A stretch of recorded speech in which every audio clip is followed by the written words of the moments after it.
পরির আম্মু কি করো? তুমি লিখছো? তুমি লিখতে পারো?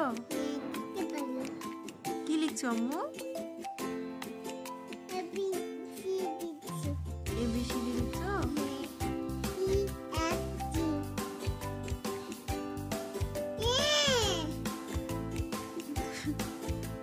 সুন্দর হচ্ছে, সুন্দর হচ্ছে। ভালো লাগে লিখতে। হাই দাও, সালাম দাও, তারপর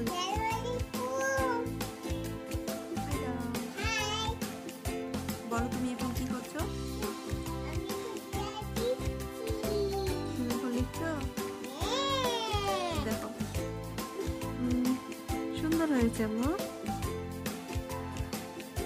আচ্ছা সালাম দিয়ে বলো আল্লাহ হাফেজ। সালাম দিয়ে দাও, তাকিয়ে বলো আল্লাহ হাফেজ।